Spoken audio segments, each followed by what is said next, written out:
Welcome to Sponsored by Nobody. This week, sponsored by Artificial Pine Scent. Is there a pine tree in this house?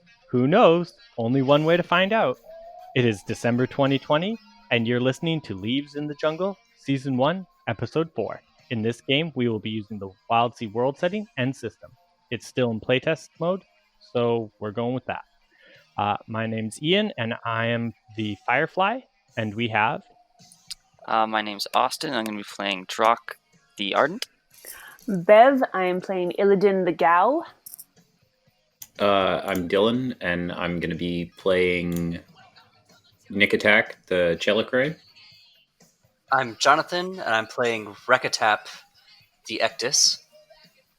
And in this game, we also have two amazing, beautiful, wonderful, and perfect guest stars. We have Andrew, and who are you playing? I'm Bruce. And we have Yoshi playing... Hey, I'm Clark. Perfect. Okay, so we are going to start with a little creative prompt. For the two new players, you're welcome to chime in anytime. What this is this kind of just warms us up to get us in the flexible, creative mindset, however you want to word that. So the creative prompt is, what does a hippo goat make you think of? A hippo goat makes me think of some type of monstrosity type totem crafted as a warning. Ooh. Out of bits found around the sea. A very stubborn person. It's something that it's like an oxymoron. It's like you wouldn't imagine a hippo scaling a sheer surface, but there it goes. Ooh, okay, yeah. Well, hippo technically means horse, so I would think of it as like a wild horse that has big horns like a mountain goat and climbs on things. Okay. I kind of have a half-formed idea of it just being a description of some kind of sickness symptoms, probably something stomach or throat related. I haven't quite fully, but just when you are feeling whatever way I'm trying to figure out, you describe it as I've got a hippo goat, like the same way you say I've got a frog in my throat. Okay. Ooh, yeah. Or they're hippo goating, which I don't know, probably puke. I'm not sure. There's only so many things that can happen with your stomach. That's fair. A precocious mammal. Nice. Yeah, okay, so that was our little warm-up session. Now, what happened last time? I'm going to do a quick recap because as our intelligent listeners will know, we are playing different characters than we were last episode. In fact, as our very intelligent listeners will know, we are playing the same characters we played in episode 1. If you didn't pick up on that, though, we still think that you're special and important. Oh, definitely. Yeah. Definitely. Yeah. I was alluding to the fact that all our listeners were intelligent. I mean, there's no character you actually are. We think you are. Yeah. Yeah, all three of our listeners. Yeah. We just spent a long time figuring out what hippo goat meant, so we really can't talk. Yeah, it's true. I'm surprised no one went with it's just a hippo mashed together with a goat.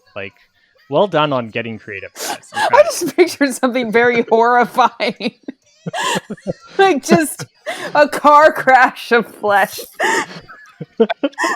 Air my obsession with Avatar: The Last Airbender. I know, I was trying not to go Airbender. That's always my first instinct, is what would Avatar do? I may have been avoiding it as well. Yeah. What? Playing Avatar: The Last Airbender. I'm kidding. Let's play us some Wildseas. Nice. Okay, so in last we saw our heroes, which was episode 1, you had left your ship in hopes of figuring out what this very interesting tree was doing in the middle of this pine forest. And when you got up close to this very unique and interesting tree, that was in no way magically or aromatically or visually enticing you over there, other than its sheer oddity of being in the middle of a pine forest when it clearly is not a pine tree or any other type of tree that can be found within quite a long range.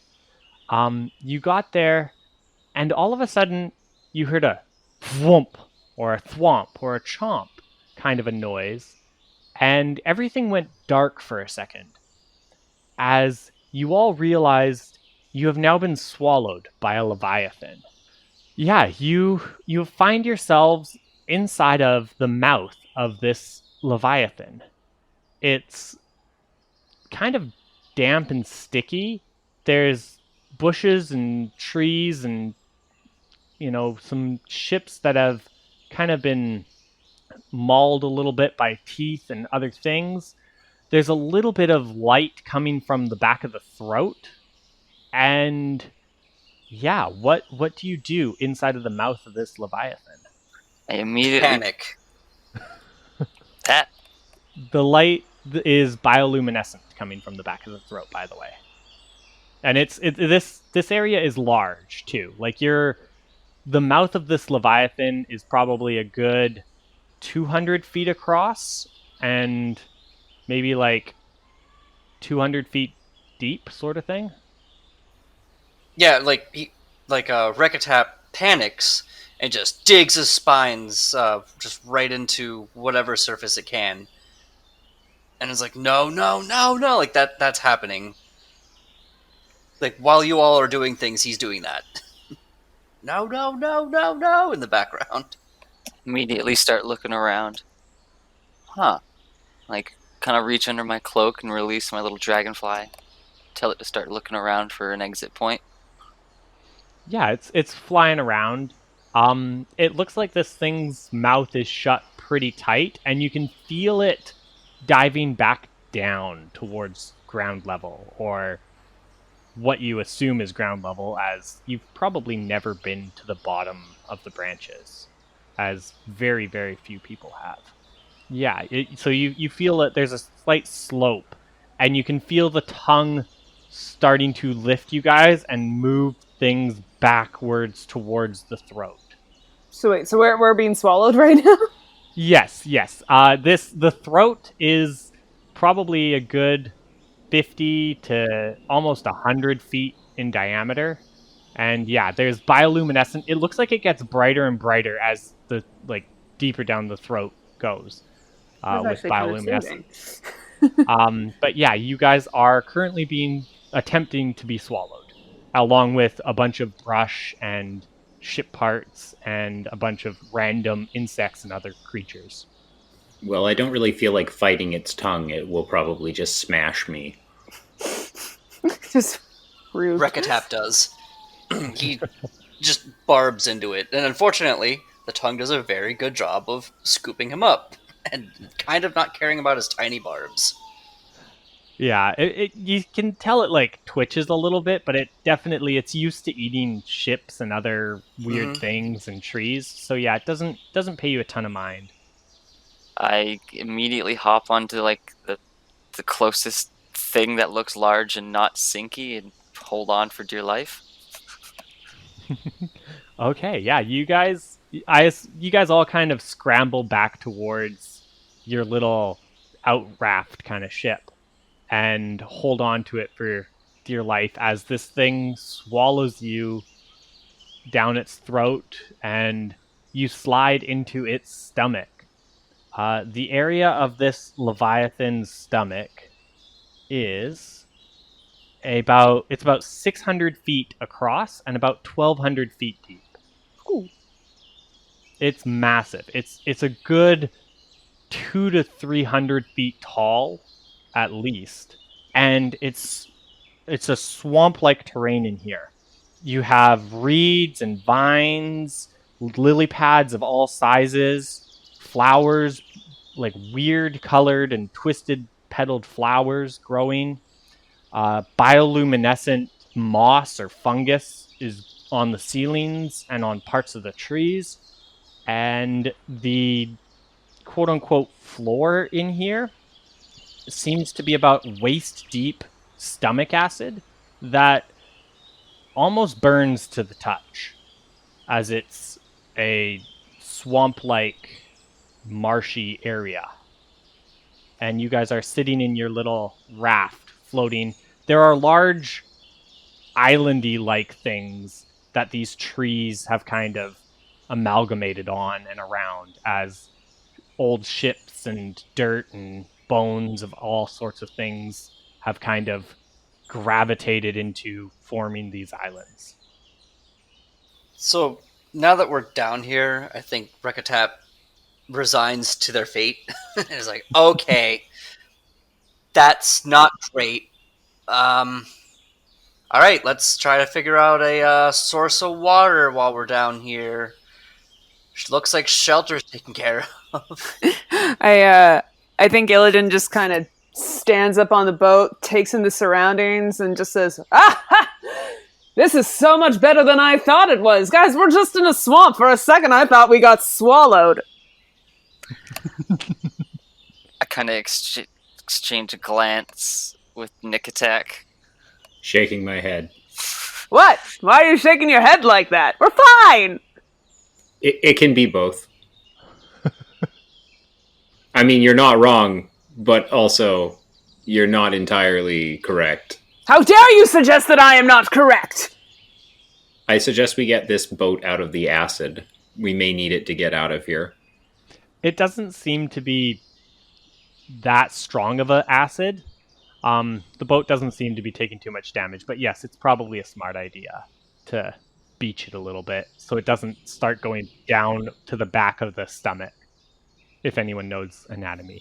Yeah, let's find the most, like, the best cluster of ships, the most likely place that we're going to find salvage of some useful kind. Yeah, there's a large islandy like thing right close to the throat there that you guys can beach your ship on. Cool. Would you say this is a new location? Yeah. Okay, because Drock is... what type of salvage would you say is easily found inside this thing? Let's see here. Inside of this thing, bones. Lots of Bones different types would of be- bones. Yeah, all sorts Okay. of bones. That's good. No? I don't know if that's really salvage. That's probably specimens, but I'm gonna go with bones. All sorts of weird bones. No, that's cool. We will build a palace of bone. What, you just already have accepted that we are going to be kings here? This is absurd! It's not as much, not any more absurd than thinking this is just a swamp. You know, perhaps if we gave it some kind of offering, it would vomit us back up. Interesting. Do you have anything on you that would be foul enough to do that? Gesturing out across this swamp of fetid everything. Oh, you're right. There's really nothing to it. We might as well just lie into the swamp and get absorbed into the acid. And I go and I just lie down and, like, I slump into what really isn't burning me, stomach acid. All right. You do have an idea there, though. I don't know how thick the stomach lining is, but maybe if we can irritate it enough, that could cause it to vomit. You know what? I've given it some thought, and I think that there's no point in being depressed about it. We just have to chin up and forge ahead. There, that's the ticket. It's the attitude. It's the spirit. As long as we have breath in our lungs, we can always attempt to continue fighting. Ha ha! Well said, my friend. I do hope there's no angry spirits in here. God, your enthusiasm is... I could go for some delicious spirits, though. Guys, I'm really just trying to make the best of a bad situation. I'm sorry. This is how I cope with things. If it's getting too much, I'll bring it in. No, cope with it. You know what? Help me gather some of the salvage, and let's talk about the kinds of spirits we would be having right now. Well, tomorrow, if we had gotten back to port. Most excellent. I'd like gin. Sorry. How large is this island we've landed on? About 50 by 50 at least. And how tall? What did you say the crest of this one is? You you're probably a good 2 or 3 feet off of the stomach acid. As I say, there's like trees and all sorts of gnarled, like the trees are very gnarled and like rooty here, so you can like climb into the trees and stuff too. Oh yeah, that was my next question. If we could get up high. Just wondering. Yeah. Like you said, it was kind of. Is it very glowy in here? Like, how dim is the light in here? It's about dusk. It feels like it's dusk. Okay. That's how light it is outside. Okay. But it's Yeah. like glowy indoor spore light or something. Yeah, it's all sort of weird multicolor bioluminescence. It also just occurred to me that I am also probably a light Yes. of some kind. Yes, you are. What are you? You are orange and yellow? Yeah, orange and so yellow You, bioluminescent. you glow pretty good in here. You're your own. Actually, the area around you and like probably a good 10 feet away from you is. It's still not. You're not midday sun, but you're definitely brighter than dusk. That's Okay. for sure. Did somebody say gin? Ah!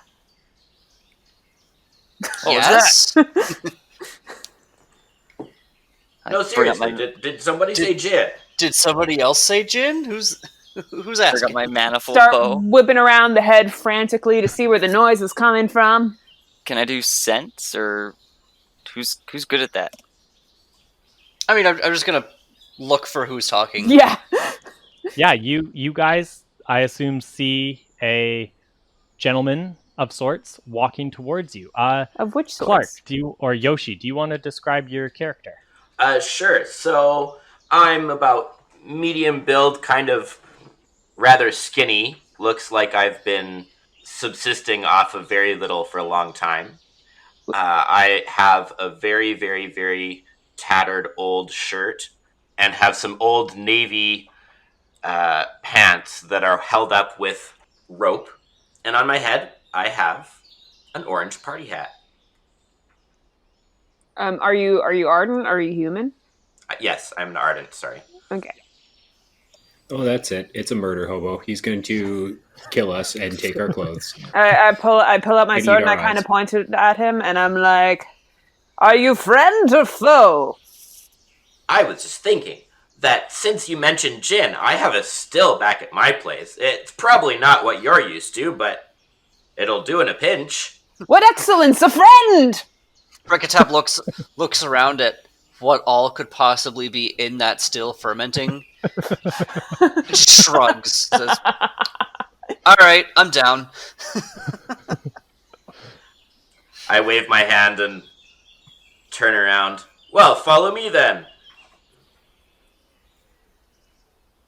I do. Yeah, this sounds like a terrible idea, and kids never do this, but I am going to follow the murder complete stranger hobo. to his most certainly backwater still. A secondary location, per se? I think we've already gone to the secondary location. Thank you very much. Stranger We're at- danger. We're at the warehouse. They're just telling us to go down to one of the aisles. I'm not one to turn down assistance in any situation, and this is a situation where I feel pretty much already doomed. So Then what's the worst stranger that could booze. happen? Yeah.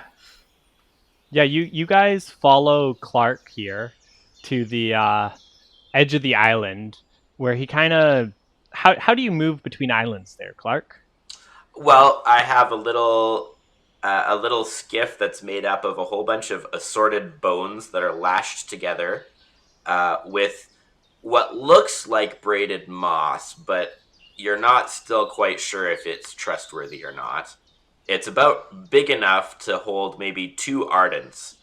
Clark seems to be pushing off on this skiff alone, so I guess you guys probably drag your skiff to follow him.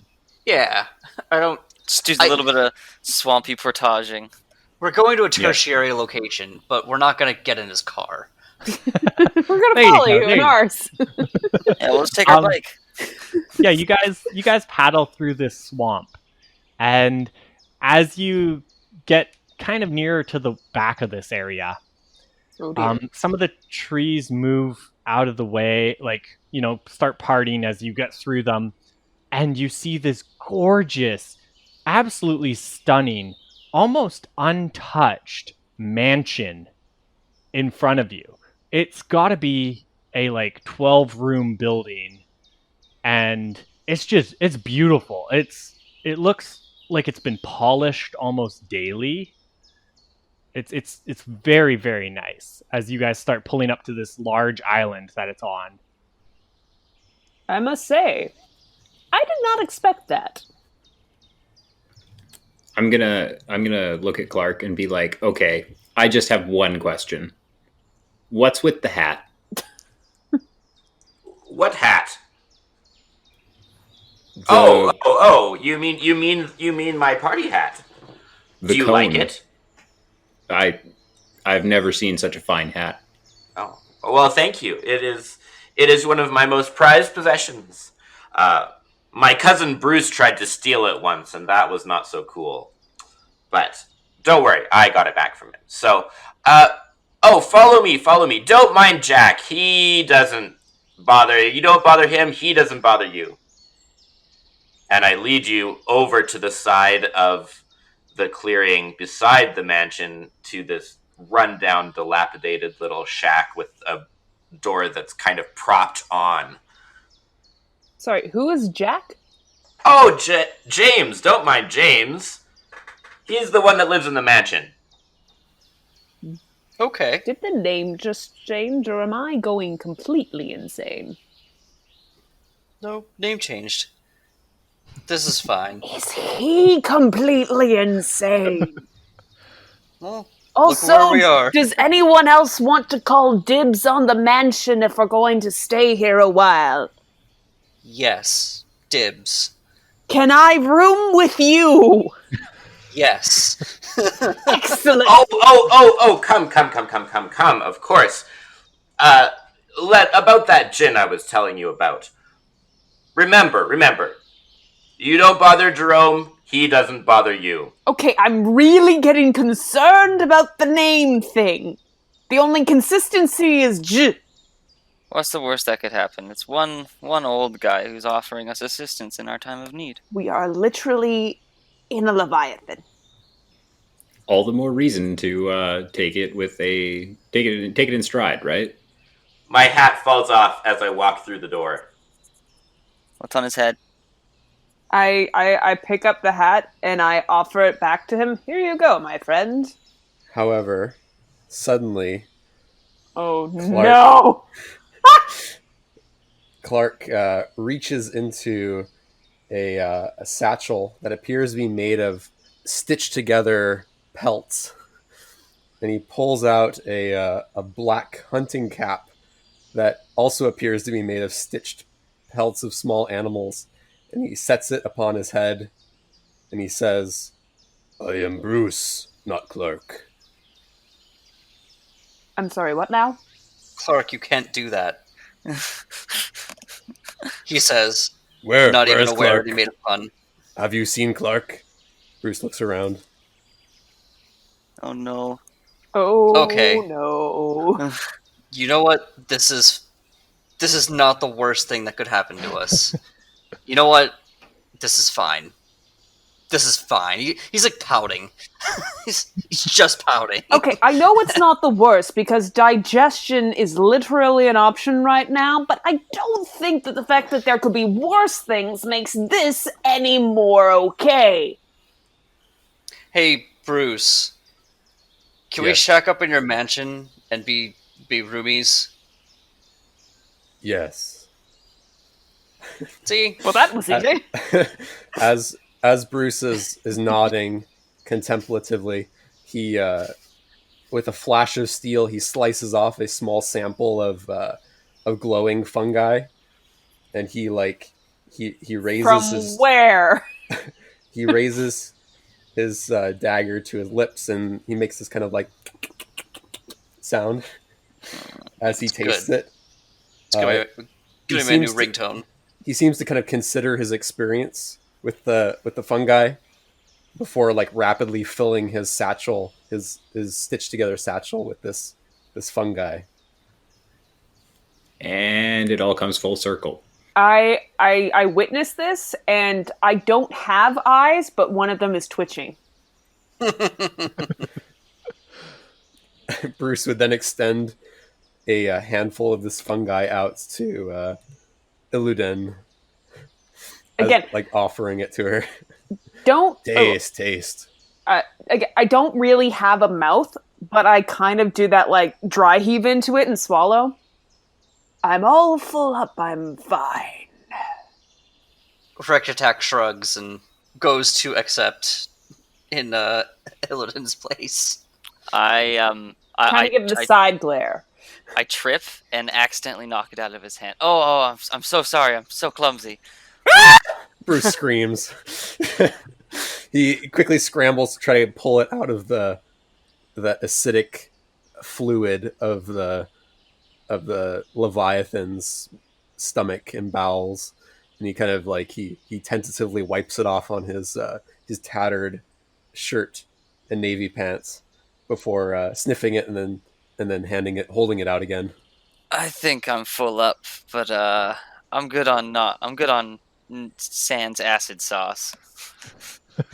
So, Bruce would say, "You have met my cousin Clark." Yeah, Clark is seems like a stand-up fella.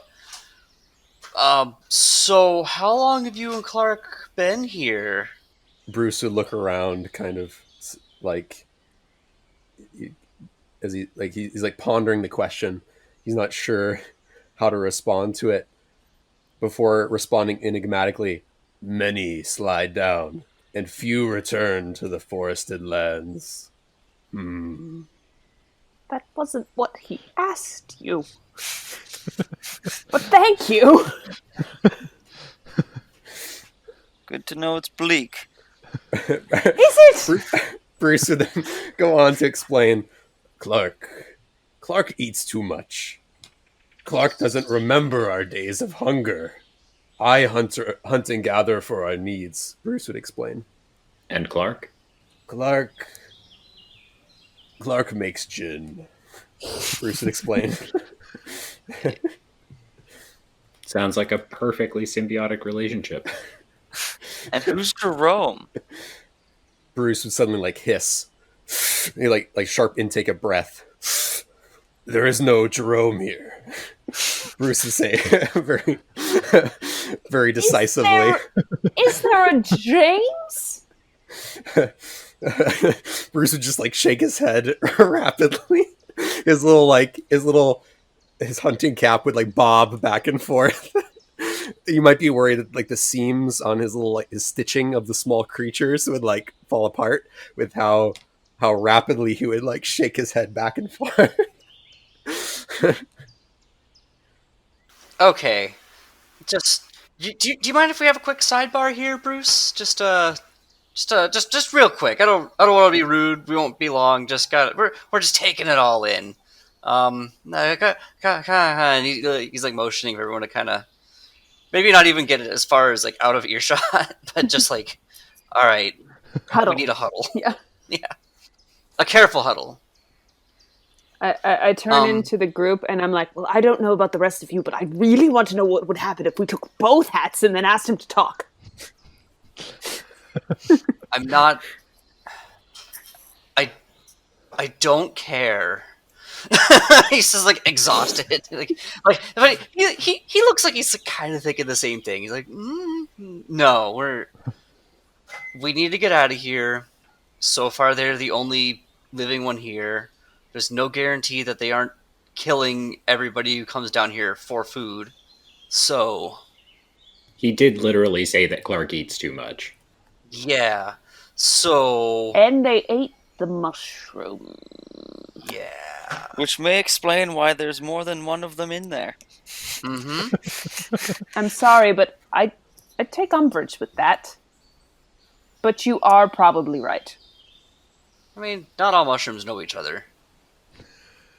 That's true. We don't all know what you think we all know each other.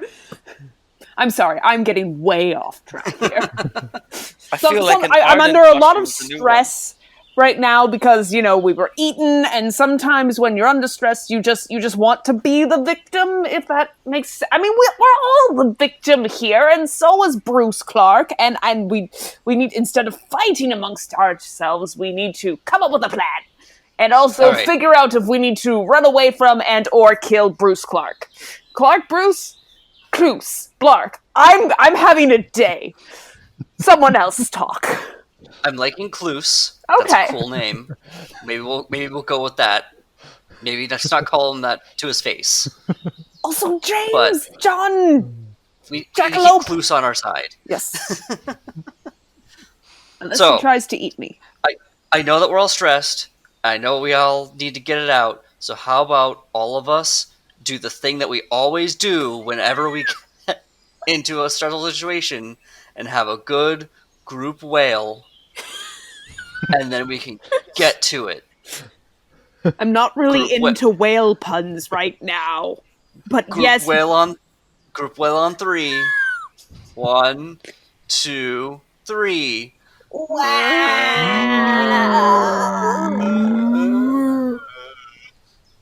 All right. What are you Do we guys feel better, doing? You never do the whale with us. Come on. Why would I do a... Why would they... Very therapeutic. Again, off track. What's the plan? So we need to get out of here. We don't know what's outside of the stomach, but we could try to find out. When you say outside the stomach, do you mean like outside of this bloody animal, or like, you know, other parts of the trail? I mean, kind of either one of them. I don't want to go deeper into the trail. No guarantee that there's going to be air down there. Oh, yeah. But if we try to go, you know, sideways, I mean, that could also get bad. Well, as much as I love gallantly hacking away at whatever's in front of me, I feel as though my blade will not suffice in this situation. Yeah. Out of curiosity, have we considered making this thing very, very sick, and so we shoot out the other end? I don't know how to make it sick if it just... I mean, look at all the stuff it just eats. I mean, maybe we'll get... Wait a minute. He looks at the mansion, and then he looks like down at the... he looks back at the end. Is the mansion about as big as that hole? About as... Yeah, I would say it's like... It just fit in here. How it got in here so perfectly is an absolute mystery. I have an idea. Excellent. What? We build a dam. A dam. You want to make it constipated. Yes. So it will eat more fiber? It might just eat and eat until it can't eat anymore. Until we're and suffocated? Then it will or until it regurgitates. All right. Quick question. Does anybody know if these things have, what are those, you know, like a spout or something? I read it in a book once that large beans like this have spouts out their top. Does it have one of those? Looking up, you see that there's no kind of spout-like thing. I mean, that would make sense, what with us not actually being in an ocean. I figured that out mid-sentence. Like we're in the stomach. I mean, it worked in Digimon. And Pinocchio. Right? Yeah, like, I know this is highly taboo, but can we just light the whole thing on fire? Without us catching on fire? I don't know if everything would light on fire. My main I know we concern with just getting rapidly ejected is we don't know how deep we are, and we don't have a ship that could consistently save us if we're too deep. Could we construct a ship out of the mansion? Actually, really quick, talking about how deep you are and about where you are, you guys kind of, I mean, you're all good travelers and good sailors. You know how when you're on like a fast moving thing, you don't feel the movement so much? like when you're on the subway or something and it's going down, you can kind of feel it, but you don't feel it at the same time. Yeah. All of you are getting the sense you're moving quickly, like much quicker than you've probably ever moved in your life. Like it's a sixth sense that's kind of tingling on all of you guys that this thing travels fast. Well, we need to get out. So when it ate last, it was stationary. That's true. So I'm thinking, if we wait for it to stop, that may mean that it is near the surface and preparing to feed again. So if we can cause a problem to make it so that it can't swallow, maybe it will go the other way. And maybe it will take us with it, and then we can just kind of wave walk somewhere. Find a nice high spit to just get our bearings and not be inside of this thing. We could try to find, like, the back of the tongue and activate a gag reflex. True. Mm-hmm. Did anybody notice if it had tonsils on the way down? No, I did not look while we were being swallowed. I was in the midst of panicking, just a wee bit. Fair enough. Like, I don't know if we've all taken stock of our trousers, but I'm pretty sure they're all soiled. Oh, just in case it's not clear, like, we're kind of out of the huddle now, so Bruce or Clark can come back over. I feel like they probably joined the huddle and were just like, ah! Just nodding and shaking their head. I look at clues. What has all of the people who have tried to left attempts looked like? I see a lot of bones. Maybe if we did something they haven't tried. How would we know what that they might be a haven't place tried? to start. We can Because ask. he's still here, and he obviously must have watched them. All fail. Fair. So I'm still worried about the jug guy. you notice that his party hat is back on his head. Well, how about that gin first? And he goes bustling off into the outside of the. He goes bustling off into a very small second room, and comes back with a mug for each of you with very strong, slightly greenish tinged liquid in it. I'm so skeptical of this. I kind of look over at everybody. Like little sidelong glances. Like, are we doing this? He then proceeds to down his entire mug in one gulp. I slackjaw. That checks out. Rekatap reaches for it. Can't turn down an offering from the host. Like, it'd be rude. Rekatap Gulp. pours it. Yeah, Rekatap pours it into a thing that looks like a mouth but isn't a mouth. Just kind of. I noticed this after I swallow. Yeah, Rekatap. Son of a- Rekatap looks impressed. Like, oh, you did it. I actually drank it. You liar. He's just like whispering, like, I I was just gonna pour it out. am I gonna be okay? He just gives this look that says, I don't know. Yeah, I just start looking around with panic on my face. So you're wondering a little bit more about Belinda, are you? Of course. Oh. Yeah, the Jared who lives over there in the Jansen. Oh no, not Jack. I mean Bertha. Oh, Yes, tell us more about Bertha. my.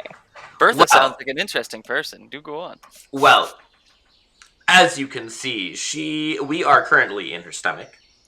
She has a very large stomach, and I wouldn't try trying to bore through the lining. The last one who tried that, let's just say it didn't end well for Delno. No. I think I have his femur in the other room. Still. Take one stealthy step back, rolling all of the dice. I'm going to use my grace, and all my stealth for 4 dice. For 4 dice, trying to get out of the view of Clark here. Just not being the closest to him. Okay, roll away. 2 6s, a 3, and a 1. Yeah, you are definitely no longer the closest. You are the farthest person away from Clark currently. Good drink, yeah. Am I dead? No, actually, Clark, do you want to describe the flavor of this beautiful gin, quote unquote? All right. Well, it is somewhat tasteless, but it also has a slight mossy tinge to it, and it is very, very, very rough.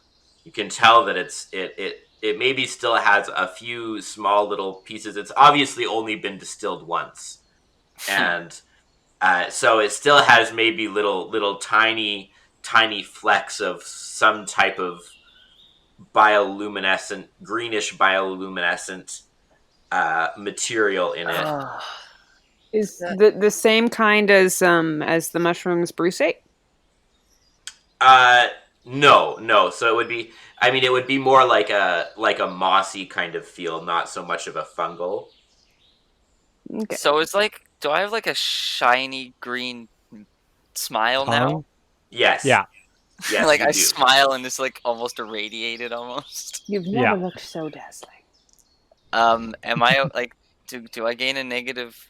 Nope, you're fine. Okay. It's alright. just gin. Tell us more about Bertha, seeing as you have such a close relationship with her. Well, you see, I have been here for as long as I can remember. I've been able to make my way and have a nice relationship. You know, a nice.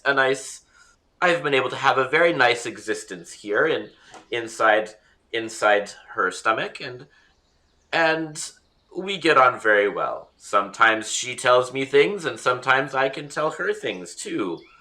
But I'm sorry, you can't just shout at her. You have to be very careful and speak her language. What does she say? Oh, she usually likes to encourage people to go to the back of the throat, but sometimes I'm not sure if she just wants another root beer float. Whatever that means. Has anyone ever asked Bertha to go the other way on the throat? Funnily enough, I think in all of my long years, no one's ever actually asked about talking with Bertha. Is that something you think would be worth a try? Never hurts. Can you ask Bertha how she would feel about us hanging out in the mouth? Okay, just give me a second. I need to. Yes. Oh, Bertha, how would you feel about all of these lovely people hanging out in your mouth? As you finish your sentence there, all the movement of the leviathan kind of slows for a second, and you feel a little bit of a jostle, and then it kind of continues back on. Well, I guess that answers the question. I'm sorry, I don't speak Bertha. Could you translate? I said exactly what you asked. I asked, would you mind if these lovely people hung out in your mouth? And she's apparently not very talkative right now. She I think Bertha just said no. did she? No, I didn't hear it. Did she It's- say anything? Nope. Not a word. Okay, well, get back to us if she does. Oh, you'll know if she does. Oh, yay. So, do you ever go into the mansion? No, like I said, Jackson, you leave him be. He doesn't bother you. Has It's not worth it. Has anyone ever bothered Jackson before? Yes, about maybe 50 digestive cycles back. Who was that? That was Oh yes, just a moment. And he runs into the other room and comes back with this piece of bone that's been shaped into a doll head. It's obviously not a skull. Yes. I have him right here. What was his name? Edwin? Edwin, yes, Edwin, I believe that's what his name was. Yeah, it didn't end well for him. No. Like I say, you leave Jonathan alone, he leaves you alone. So I think Rekatap's going to start wander away, kind of in the middle of that at some point, and start looking to make a plan, either to dam up the back in order to collect more resources as this thing continues to eat, or to try to maybe dam up the front in order to irritate it into, vomiting us out, and then hopefully we don't die as the wreckage also gets thrown out. And either way, we're not inside of it anymore. Can we distract Kloos here and investigate the mansion? Yeah, if someone wants to roll to distract Kloos, and how many of you want to roll? Or how many of you are staying behind, and how many of you are going to investigate the mansion? Well, I'm okay to continue to interrogate if, if I kind of make that, side eye contact, I'll keep talking to him, and, if you guys want to go do that. Yeah, Okay. deal. Yep, I make that side look that says go for it, but be careful. I don't know how much I can communicate in the look, but I am suspecting that there is someone else here, possibly, living in that mansion. I don't want to discount that possibility. Drock, are you going with the other two, or are you staying behind here? Oh, I really don't want to be close to this guy. But I think I don't want to leave Illidan alone with Kloos here. He seems... three's a crowd of two people is not a great motto for hanging out with a dude. In all fairness, Illidan... I mean, if you did want to, Illidan is perfectly capable of looking out for theirself. I'll kind of slip out the door then with these guys. Rekatap has that face. I mean, Rekatap's a cactus, but even so, it's like a cactus doing math meme. And he comes back and he says, hey. So I was just thinking, this thing used a tree to distract us to get into it, to get close enough to eat us. And there's an entire mansion in its stomach. That's very curious. That makes us want to go and investigate it. Do you see where I'm going with this? Think there's a trap within a trap? I'm just desperate enough to be paranoid enough to say this out loud. That yes, it could be a trap within a trap. It must be so hard having these trust issues. How do you get by in the everyday? I survive. Kind of glance at him. Do you, though? I've made it this far. We'll investigate. Like, we're both in a leviathan stomach, right? Like, we're all in this together. Just hear me off in the distance. Ha ha! So the three of you are going to go investigate this mansion, and Illidan, you're staying behind to distract Blues? Currently, we've got Clark up. But also, Clark, yeah. I'm also partially just trying to get as much information, particularly about previous escape attempts. That's fair. I'm going to get Illidan to roll for distraction here, as you guys probably realize, moving away from him, he's more intrigued with whoever's talking to him than what the others are doing. So yeah, I'm gonna get Illudan to roll for distracting rather than have 3 of you roll for stealth. Okay. I was already like stealth back farthest away from the group Yes. Okay. No, that's fine. to make it a little bit easier. Yeah, my that will be noted. my highest is I got 2 6s, so 6 Oh. twist. Perfect. Yeah. So you guys fully walk away. You don't even just try for- to sneak. Yeah. You guys just turn around and walk away as Illudan's talking to Clark here. Illudan, do you want to describe whatever twist you have as you're talking to Clark? Oof, I didn't think of one. Does anyone have a good twist for Illudan? Turns out we've met. No, well, actually, I don't She know. Maybe a whisper. She whisper like whispers of the multitudes. Oh yeah, okay. So the twist is, Illudan, you using a whisper conjure almost like ethereal beings beside you to just make it look like the others are still there while they walk away, totally not caring, as Clark clearly just assumes these weird ethereal forms that aren't even like, they're like stick figures came to life almost. Like, it's a poor imitation, but Clark is just like, yeah, no, these are still these guys. It's fine. Cool. Just high fives as we go out the door.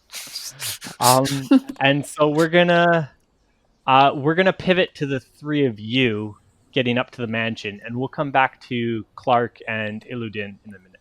I'm gonna scrutinize the mansion. Yeah, roll away. Instinct plus I scrutinize, and what do I have down for him? I'm not 4 on a dice. ship anymore, so I have Devil May Care, but we'll see if that matters later on. 4, 4, 5, 5. Okay, perfect. So that's a conflict with a twist. And if it's an environmental or trap hazard, it treats it as a triumph. Okay, so we're gonna say a triumph with a twist. So Oh. you looking around here, looking around here, you see that there's, as pristine as this mansion is, on the floorboards there's a few scrapes and scratches, like leading on the stairs up to the door of this mansion.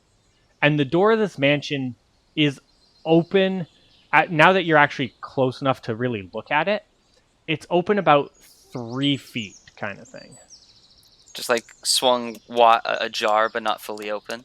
Yeah, it's ajar, but not fully open. And does anyone have a twist? You said there are like scratches and scrapes on like the landing and the stairs. Yeah, like leading, like almost like things come in and out of here, sort of thing. Okay.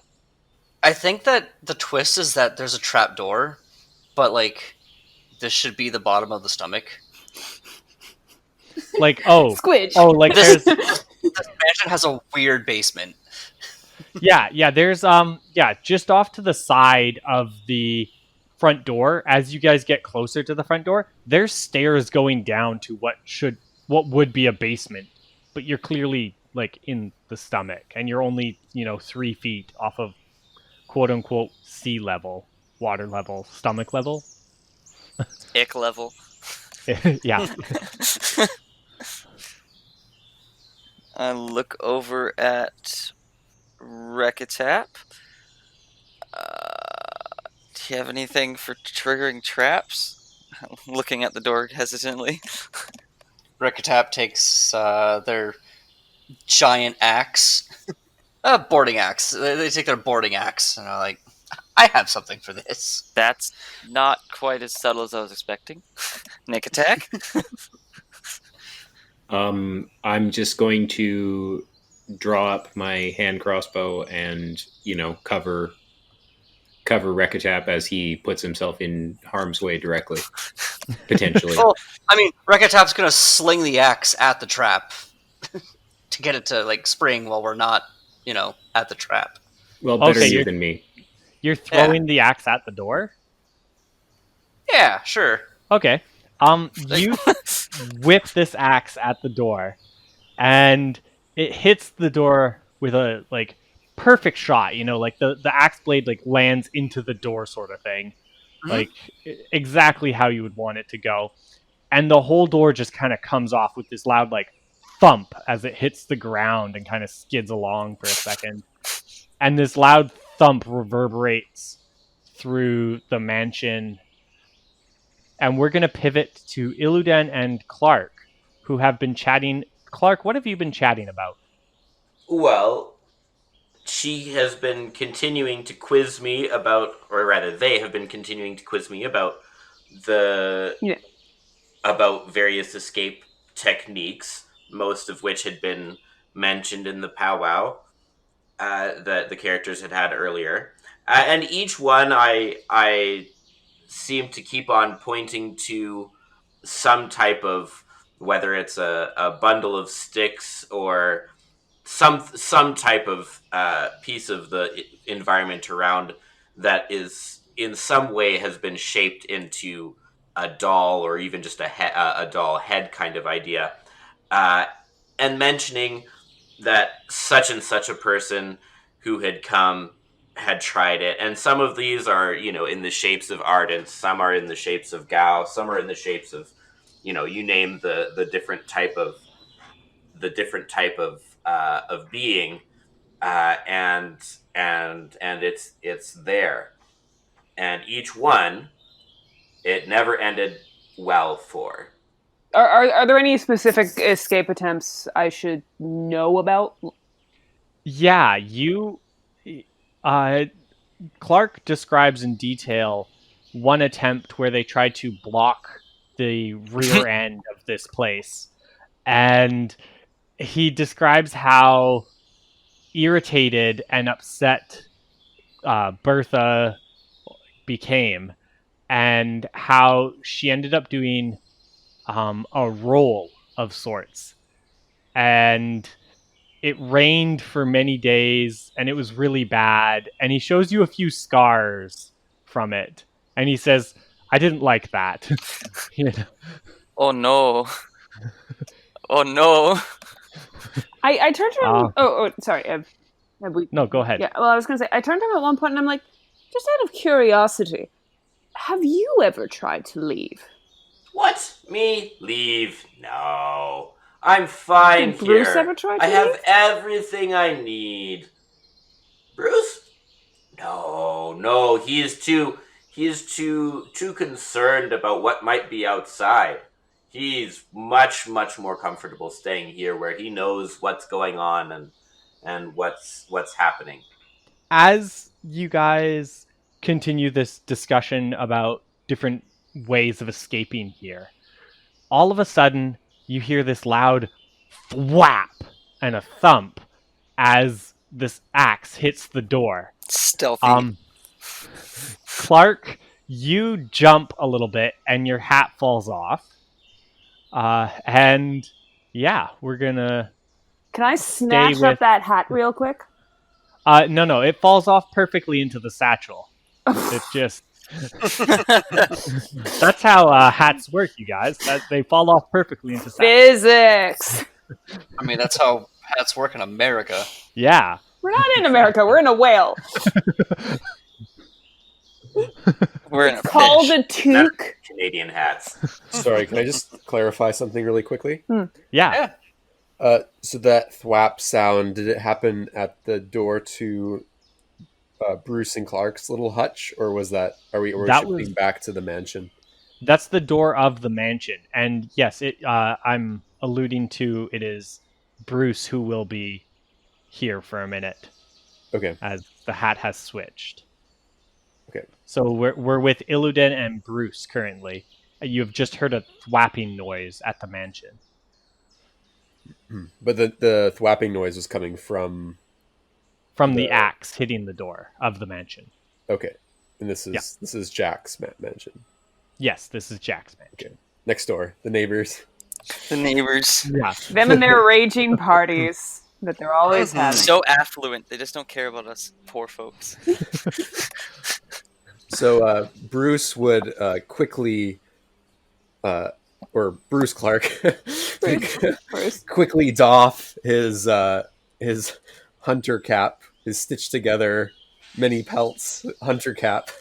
He'd he would toss it onto his head, and then he would pick hit the red cap, the party cap, out of his little satchel for a moment. He would contemplate it, and then he would kind of wag his finger a little bit, kind of like like bad, and then he would like slip it into the satchel again before shambling over to the pantry of their little hut, and he would open the door. It would like creak open, and he would like the door would appear to be made of like woven pieces of like broken down ships and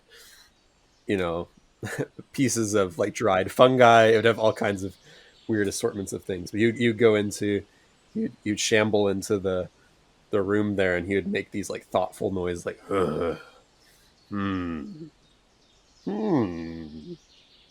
as he looked around. This is another room in the shack? Yeah. I just kind of like creep over so I can see into the door.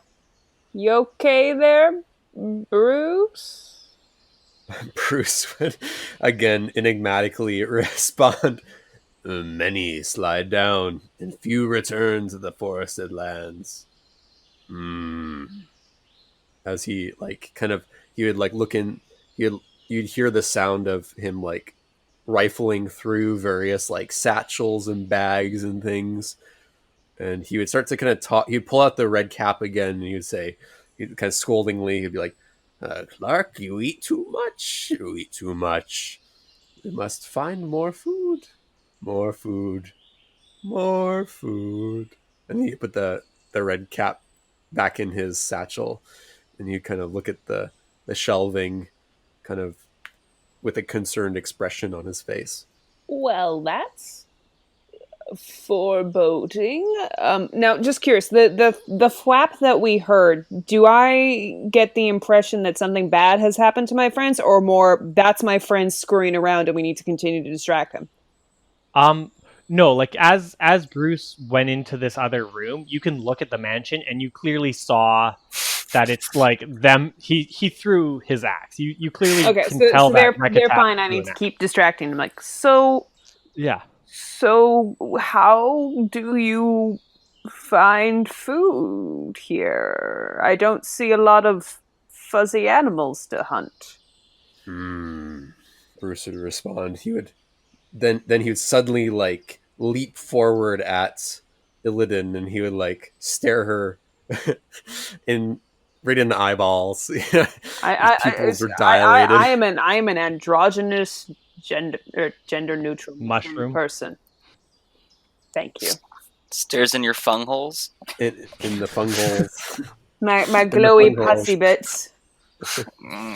You look deeply into their soul, and he'd make this like kind of thoughtful noise, like sometimes we must bring in protein. Bruce would say, I fully have my sword out. You got real up in my face. I'm a trained warrior person. It's just in the middle, like with full skeptical. And then I just like breathe slightly, and I'm like, "Excuse me, could you just? I'm sorry, my personal bubble extends like at least 3 feet in front. If you could just back just a little, I can smell your breath. It is very mossy." And I just back it up. It's okay. We're all cool here. Bruce stared at them for a moment, and then kind of like licked his chops, and then he would back up, and then he would go back to looking at his pantry, a very concerned look on his face. I just kind of feel like I'm like, okay, you know what? I'm just going to ask you point blank. Do you intend on eating me or any of my friends? Bruce would turn to Illidan and ponder Illidan for a moment. No. And then he'd kind of pat his little satchel in his hat, and he'd say, Bertha brings in the food when prompted. But we're not the food? Can I have it on your word that we, my friends, are not the food? Bruce would then just respond, "Many slide down, and few return to the forest." Okay, now see, that makes me think we're the food. So I'm just gonna have a real moment with you. Mushroom to crazy man. Do you plan on turning me into risotto? Bruce would have a moment of clarity, and he'd start like nodding, like he understood what Illidan was asking, and he would respond. He would say, "No, we don't eat people. That is But a relief. I can't say the same for Beatrix." And you kind of like kneel down, and he would tenderly pat the earth or the ground beneath him, which, you gotta tenderly pat it. Okay, And stroke it a well, little I bit. already figured out that she's planned on eating us, because, it happened. We're in the stomach. We need to be digested still. That goes without saying. I'm just want us to not get double eaten. Eaten whole I can live with, literally. Being eaten in portions, though, that just ain't gonna sit well with me, and I will make sure I don't sit well in whoever did it. Bruce would ignore her, and then you go back to kind of. Actually, what he would do is he would all of a sudden find this renewed fervor and urgency, and you would suddenly like rush out of the pantry through the main room living space, and he would like burst out the front doors. And you kind of wheel around the hut to the back. I follow. Illidan followed. They would find Bruce, and he'd be gathering a collection of like glowing fibrous materials. So he'd be like collecting what appear to be like dried vegetables, maybe some tree-like structures. He'd be like kind of gathering them like in one of his arms, one of his muscly limbs. He'd be gathering them. Maybe some dried mushrooms and fungi. As Bruce is gathering these vegetables here, we're going to pivot back to the other three for a minute. And you guys had hit the door when you hear that loud thwap. You kind of look around. You notice that Blues, Clarkus, whatever you're calling Clues. whatever you're calling Cluse, Klaus. Klaus and Illudan kind of go into the little shack together, so they don't seem to notice much, and nothing quite makes a sound inside the mansion. So Rekatap's gonna go grab his axe and use that to just kind of lever the door in or out, whatever. He made his own handle. There you go. Yeah, you can open both these double doors nice and wide open. And looking around on the inside, there are a lot more scratches and marks on the inside. You don't hear anything or see anything right now. There's just, it's the inside of a really nice mansion, just with some scratches and marks all over it. Are the scratches about one ardent fingernail wide? No, actually. These are fairly, the scratches and marks on the front steps and stuff are kind of worn, so you couldn't tell quite how big they were. But the scratches and marks on the inside here, looking at them, you can put your finger through some of these scratch holes. I'd like to point out that this is how Beauty and the Beast starts, so one of you might be in for the romance of your life. Shoddy me. Oh, man. Damn it. Every time. If the cutlery offers you dinner, say yes. It's made of lead. Look at the lead. We'll try the gray stuff.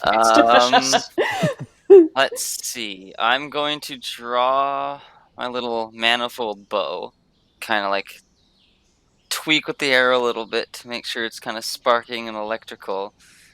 And where do these scratches, like, do they lead anywhere? Are they just around? They look like they lead up into the upper part of the house. And actually, as all three of you are now inside of the mansion, yes. I'm going to go with yes. All three of you are inside of the mansion. As all three of you enter the mansion, you can hear from the upstairs, you hear this, it's a very intriguing sound. It's kind of like a roar, like a low grumble, with almost like a ticking as well. Like it's like a kind of a noise. Like an engine? No, not it's Okay. It's definitely animalistic sounding. Okay. You sounded a little bit like somebody describing their car problem. That's it was fair. Little... That's fair. Yeah, exactly. Yeah, you know that like beep or tucka thunk kind of. Yeah. No, this Can is. you fix my this car? Is like It's making a beep you know, like that. Is that enough information for you as a mechanic to fix everything? It's not. Don't be that How? guy. What? I mean, for some mechanics, it'd be like, well, what kind of car is it? That? Yeah, I think I know what that might be. It's true. It might be three things. No, this is definitely like a guttural like, but with like a kind of clicking almost. Clacking, yeah. Yeah. All right. Well, Rekatap, covered in spines, is gonna, I guess, take the lead. Like the way they walk looks like they're just like thump, thump, thump, you know, like trying to look confident. But really, what they're doing is they're kind of like putting their foot down hard while their weight is still on the back foot, so that like if a board caves in, it caves in because they kicked the floor and not because they put their weight on the floor. Okay. Yeah. Not trusting the construction. Nice, smart move. Yeah. This house is an acid. I don't trust this place at all. But the location. The location is balls. I don't trust this place at all. You haven't seen the solarium, darling. There's a solarium? I mean, Oh, no, there's sun. no sun. I look over at Nick Attack, and I say, well, the best way to foil a trap is to know it's there and go right into it. As I shoot my grappling hook That's up not to what like the the saying rooftop is. chandelier thing, and I swing over to the stairs. It's the first step to evading the trap. Any excuse to use that bloody grappling hook. Okay. They're fun. I mean, like, I'm just mostly jealous, and I clearly was not thinking ahead enough when it came to my character creation. Always said, get the grappling hook. Right? I'm going to load my crossbow and move into cover Rekatap as we enter the upstairs and investigate it. And we do. Complete with like a Resident Evil, like everything fades, it's just a door, and then the door opens. As you guys reach this top landing of this, stairs looking down on this grand entryway, it's quite open, and there's some doors all around you. They're all open. And you hear, they're all double doors. Like this building was meant for something like big. Like it looks like it was almost designed for maybe some kind of large four-armed ape creature, but you have no reference of what any large four-armed ape creatures live in the Wildsea. And you hear that growling, gurgling, ticking kind of noise growing a little bit louder. You can start to see like a shadow moving in one of the rooms, starting to move. Like it's one of those like we see like this like shadow moving from side to side underneath a doorway type thing. No, like the doors are open and the light from the bioluminescent moss and stuff that grows outside is casting a light through like some kind of window in that room, and so like the shadow is moving. Like it's moving along one of the walls in the room, so like whatever's in that room is coming out of the room. Is kind of what I'm saying. Kind of look at everybody, heft my bow, hold up 3 fingers. Yeah. This thing, all of a sudden you just hear a thump, as you see this paw come out of the room, and then another thump as another paw comes out of the room. And standing before you is this thing's tall. It's got to be 10 feet high and large, muscular form of this 8-legged tiger with blue rings, like blue rings in its fur all around. Do one of you want to make a roll here to see what it is? Sure. Go for it. This thing sounds awesome. It's a conflict with a twist. Conflict with the twist. Okay. So I don't know the twist. I'll let you guys think of a twist, but I know the conflict here. So you do know what it is. However, the conflict is you've never seen one like this before. So you know what it is this is a blue ring tiger. And a blue ring tiger is an 8-legged tiger with suction cups on its limbs and on its paws and stuff. And it climbs trees and stuff with these 8-legged suction-y cup things. But it still has a full tiger claw paw. It has 2 tails ending in these kind of leaf, arrowheady shaped, flattened bits that have suction cups and barbs on each of the suction cups inside of its nose. Nope. And then it has a tiger's face, but the lower jaw is like a mantis mandible in 2 pieces, which is how it does that clicking, gurgling noise. Oh, that's such a big nope. I can't even. Just curious, the 8 limbs, are they elbowed like a cat's would be, or are they more octopusy wiggly? They're more picture Catbus from Totoro, like that kind of limb. Excellent. It's horrifying cat bus. Yeah, so they are not fully elbowed. They're not quite as fluid as octopus limbs, but they definitely can move in more shapes than a regular arm can. They obviously have multiple joints in them. Yeah, and they have, from about halfway down to the paw, they have suction cups, and the suction cups in their paws have barbs in them. So you Rekatap, you recognize this creature. However, you've never seen one 10 feet tall. Things grow weird in the Wildsea, but normally the largest one you've ever even heard of in all your traveling and in all the stories anyone's ever told, the craziest stories anyone's ever told is the largest one is maybe a foot big. Aww. Oh my god, I want one now. And You made it small, and therefore we want pet. and these are super poisonous. Absolutely Still want one. highly toxic creatures. But again, the largest ever reported is about a foot. And this thing is 10 feet tall. Okay. Yeah. Imagine if your house cat could have vengeance. What if the twist is the fact that it can talk? Yeah. It roars, it does its click, and it goes, hello. Yeah. This thing looks at you, and yeah, it roars. My clicks. name is Jasper. It's Jasper. It's Jasper. Sorry, I won't decide that for you. You hear in almost its voice is weird. It sounds like you've never seen or heard of them doing this, but it sounds almost similar to, because Bruce and Clark both have, even though they're the same body, they have very distinct voices when they wear their different hats. Mm-hmm. This thing talks as if it's both of them at the same time, almost like a parrot trying to mimic them. And it goes, hello? Clark? Bruce? Who's that? My cousin? Hello? Rekatap's hey, buddy. No, he goes, pss, pss, pss, pss. I'm so sorry if that carries poorly over audio. This thing looks at you, and it goes, Clark? Bruce? Cousins? Ah?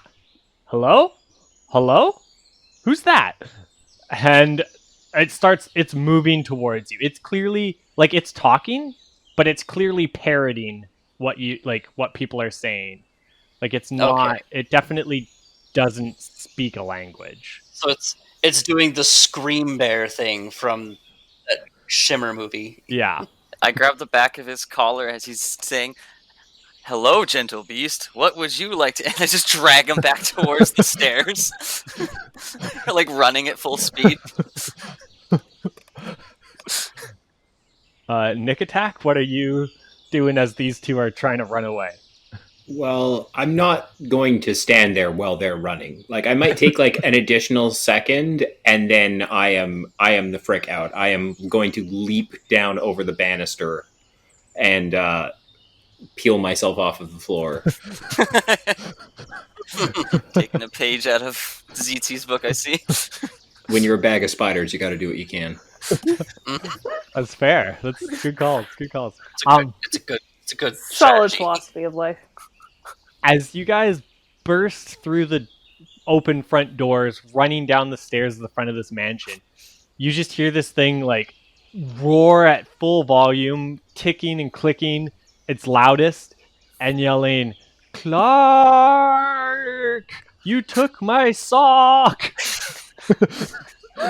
And all of a sudden you just hear thwomp as it like jumped off of that railing and is charging after you guys. And we're gonna pivot to Bruce and Illidan. You guys are in the little vegetable garden as you hear and see them running out of the mansion. Do we hear all the commotion? Like, is it clearly like danger time? Oh, you clearly hear a bunch of commotion, and Illidan, you hear in a weird, like, Clark Bruce voice, you hear, "Clark, you stole my sock!" Or like prior to all of this commotion, Bruce would begin stacking the dried pieces of vegetation, like in this kind of lower concave part of the quote unquote ground. And it'd be kind of a strange location. Like Illidan might notice that there was like gray dust lying around that area. It was kind of like a concave section of the leviathan's stomach, and there would be like a collection of dust and things there, and Like he'd be almost kind of, ash-like? yeah, and he'd be like kind of stacking the vegetation there. But then as the commotion came closer and closer, you'd start to get this kind of like panic-stricken expression on his face. And you would start to kind of like make these really like distressed sort of sounds, and you could kind of like rock back and forth, rock back and forth, rock back and forth. Okay, so I hear As you're rocking back and forth, that hat's gonna fall off. Yeah. Perfectly into the satchel, of course, as hats do. They do. I swear. Sorry, Illidan, go ahead. I was gonna say okay, but I hear that all the danger commotion stuff is happening. Yes, you clearly hear and see them running out of the mansion. Okay, so when I hear that my friends are in danger, I notice the things, but I'm not paying attention, and I don't care about that stuff right now. I stand up and pull out my sword into full heroic pose, pussy things glowing with embers, and I turn to... Who are you now? Are you Clark? I'm not keeping track. And then I just launch into full, aha! My friends are in danger! Once more into the breach! My friend! This is your chance to prove your mettle. Will you become braver than you ever thought you could be to save and protect with life and limb your new companions? Or will you cower like a knave, hiding in the dirt and let us die like so many before thee? Come, my friend, to battle! And I just kind of reach out like, I'm giving you a second to do this, and if you don't respond, I'm jumping in. It's Clark now. Come on. Yeah. So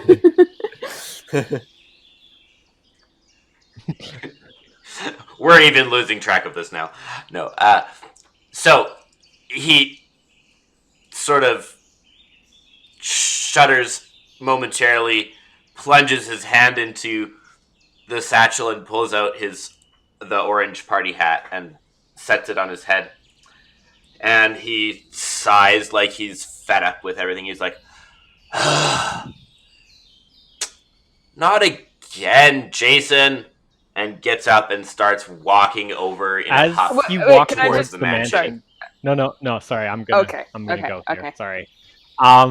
As you walk towards the mansion, Illudan's standing heroically beside you. Yeah. The others charging away towards you, away from the mansion, and this large blue-ringed tiger, running down chasing them down. The others are gonna pass you, Clark, and you're now this thing's charging right at you. The others behind you, Illidan beside you.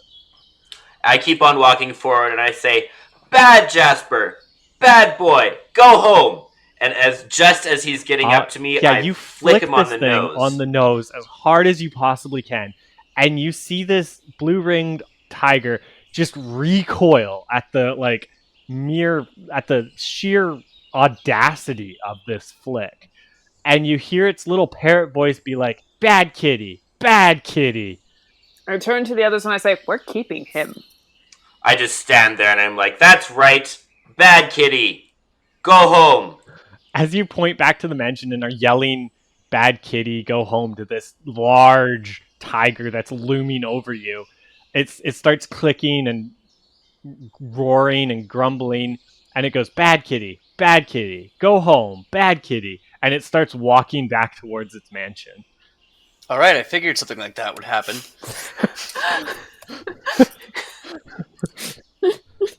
I think I'm about ready to take him up on his gin offer from earlier. I'm like, you know what? They've been drinking it a while. Me too.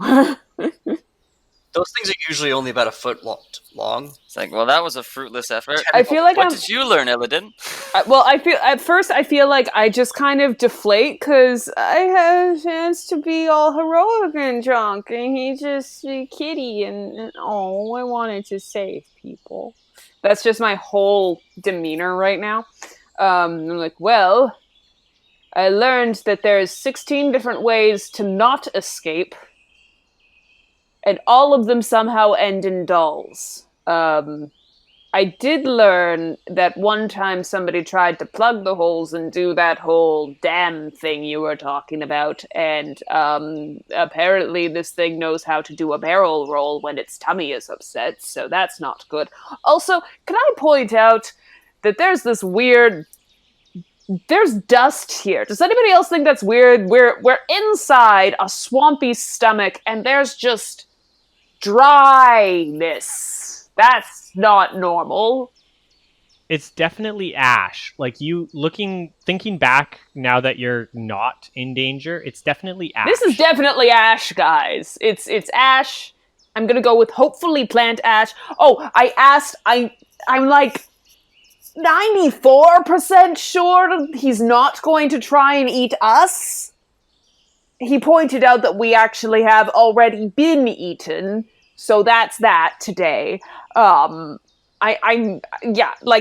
still like a 6% because, crazy. But, I'm fairly certain that he's just gonna burn vegetables now. You know what? It's been a day. Yes. I'm going to start drinking. I think I know how we can get out of here. We need to get that thing to bite the stomach. No, don't worry about it. It's been tried. What hasn't been tried? What hasn't been tried? You might have to ask Bruce about that. Let me know when you see him. I haven't seen him around lately. I just kind of walk over to him, and I don't care, and I just swat the hat off his head. And somehow, even though I swatted it in the opposite direction, I'm assuming it lands in the satchel. Of course, that's how hats work. Yep. I'm not questioning my day anymore, just Bruce. Bruce Clark's hand would subconsciously reach into the satchel and pull out the ratty stitched together hunting cap made of black fur, and he would set it atop his head, and Bruce would make his typical sound. Yeah, nope. None of that. I want to know what hasn't been tried for escape. Bruce would turn to Illidan, and then he would respond with his, at this point, very, very typical phrase. Many slide down, and few return to the forested lands. Is that like a code for something I'm missing? What? Wait a second. He doesn't say none. He Yeah, just the keyword says is few. few. Okay, what about those few, the even fewer, who have actually escaped? Is there a safer way to get down the back end? Bruce would ignore their questions. God damn And it, he would Bruce. and he would strap on his like stilted shoes. Like he has these like shoes that are like made from like some dried vegetation. He would strap them to his shoes, and he would kind of like slosh through the stomach acid over back to his hut and back to the little mound that he'd been making earlier. And you continue like stacking the mound like very carefully. And you kind of like ponder it, and he would like look it up and size it up, and then he would add some things, and like you continue to build this stack of dried vegetation. Just Alright, so- fully exasperated. Oh, sorry. A kidnapping is about to occur. Anybody can stop Rekatap if they want to. Bruce can struggle if he wants to. But Rekatap is going to be taking Bruce on the boat with them and rowing towards the back. Oh lordy. Because they're going to figure out what's going on here. And like they're like, alright, I'm done playing the game. You're going to tell us how to get out of here safely, or we're taking you with us. As you pick Bruce up, as you grab and pick Bruce up, And again, anybody's will is okay to stop him. He will stop if anybody's like, no. No, this is gonna happen. Hold up. Okay. Cool. As you pick Bruce up, Bruce is gonna flail, and he's gonna throw. He throws. Sorry, go ahead. He throws a little like thing into this pile that he's been making, and it immediately catches fire. All of you know fire is bad in the Wildsea, as Krezen catches fire like instantly. It does look like Bruce has built almost like a shelter around this fire, so it won't go anywhere else. But it definitely catches fire and immediately starts billowing smoke up inside this area. And it almost is out within an instant. But this large cloud of smoke is starting to settle on the top of the stomach. That's not good. As it settles there and gets kind of absorbed into these bioluminescent mosses and stalagmites or stalactites, whatever ones that go down. Stalactites. Stalactites, thank you. As these bioluminescent stalactite mushroomy things and moss starts absorbing this smoke and glowing brighter and brighter, you can feel the leviathan shake, and you feel it going downwards. All of a sudden, you just hear this kind of slurping sound, and then a loud thump as glug, glug, and this pouring torrent of water starts coming in, and it raises that water level by about 1.5 feet, and it becomes no longer acidic and almost drinkable. Oh. Well, that was something. Nope, still gross. Didn't say it wasn't a gross something. Okay, wait. Sorry, Bruce. What were you do? What are you doing with the smoke? What does the smoke do? Is he like grappled with at this point, or? No. Once things start happening, Rekatap puts him back down. He's like, all right. So Bruce, What's he happening? he would ignore the question again, and he would just like he'd wrench free, and then he would like start lunging around and like he'd start striding around the space, like the stomach of the leviathan. He'd like start like collecting things that had been like drawn in through the the consumption of water, he'd find like little maybe like animals that have like washed up. Yeah, there's definitely fish. Like you're grabbing fish and other things out of like just grabbing them right out of the water. Those of you from the surface, or like surface, quote unquote, the treetops, you've probably never seen fish before, as they don't really exist on the upper levels. Or are they like eyeless and stuff too? Because there's been no Oh yeah, light down yeah. These where are they like are. eyeless, like terrifying, like sluggy looking things, but they're fish. They're definitely fish. And yeah, he's just grabbing them and like spearing them on a stick and just like Collecting them. collecting more and more. Yeah. We must be pretty deep if he's pulling things out of things that live in water. Unless he swallowed an entire island with a lake on it. As they spoke, Bruce would like grab a wiggling fish and then he would like smack it with his like other hand, and then it would like Tasty its wiggling fish. would stop, and then he would lick his lips happily, and then he would place it in his little satchel beside the orange cap, and you make a happy sound. Mm. You guys did notice that as this thing was slurping water, there was definitely a time where its throat was much more open and wider. Okay. So did anybody else notice the throat thing? Yeah, it's going to be hard to get out with all that water coming in, though. But I'm sure that's probably our best exit. I'm wondering if we can make it cough. Like if there's no water to drink, if it would just get irritated. And so if we set up, and you find some like string, just something, just, Yeah, no, you can. There's vines and other things. and he sets up a weight, and then he kind of like he plants it kind of like in the ground at a 90-degree angle, so that the weight is hanging, and then now we can see what angle the leviathan is. Ooh, smart. And he says, "All right, now we can see if we're going up." Yeah, looking at this as you all stand curiously around this weight, it looks to be on a little bit of an incline, and then it kind of stops, and then it seems to be just kind of swinging a little bit with a little bit of the motion, but it doesn't appear to be going up or down. It just seems to be traveling along. Well, that's my idea. So if we make a big enough fire, Yes, I'm on board. This was my original suggestion. Let's just burn the whole thing. Let's burn the mansion. That'll get it to cough. but Jamesifer. It's okay. Cats have the natural ability to sense house fires. But if we light the whole thing, okay, this is beside the point.